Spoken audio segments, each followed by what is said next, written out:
اللہم صلی علی سیدنا محمد وعلی آل سیدنا محمد۔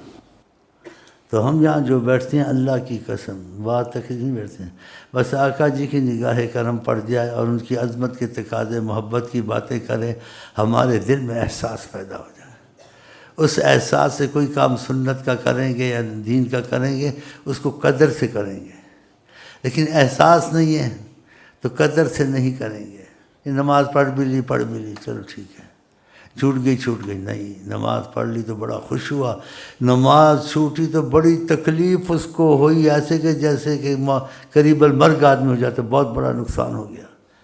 عظمت تھی نا دل میں خدا کی۔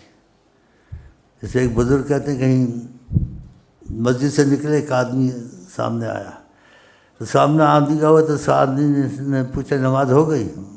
بزرگ صاحب سے پوچھا، کہا نماز جماعت ہو گئی۔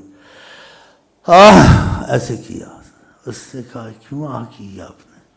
کہا میری جماعت نکل گئی، قدر تھی نا۔ اس سے کہا یہ مجھے دے دو، میری ساری عمر کی عبادت کے لیے، یہ جو تمہاری ہے یہ مجھے دے دو، میری ساری عمر کی عبادت۔ ان کی نمازیں ایسی تھیں۔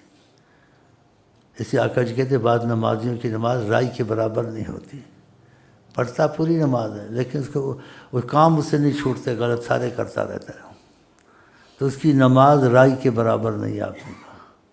اور بعضوں کی نماز رائی کیا، اس کا ایک سجدہ سے لاکھوں سے افضل ہے، اس میں کیفیت اور خوف، کیفیت اور خوف۔ اور بعضوں کی ساری عمر کی بات کوئی کیفیت خوف ہی نہیں ہے نا۔ حضرت علی کو تیر لگا، نکالتے تھے، جسم مضبوط تھا بہت، فولاد تھا جسم، تیر نہیں نکلتا تھا۔ تو آپ نے کہا جب میں نماز پڑھوں گا نکال لینا۔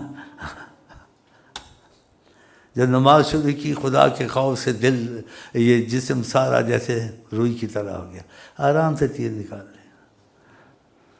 آقا جی کہتے جعلت قرۃ عینی فی الصلاۃ، میری آنکھوں کی ٹھنڈک نماز میں ہے۔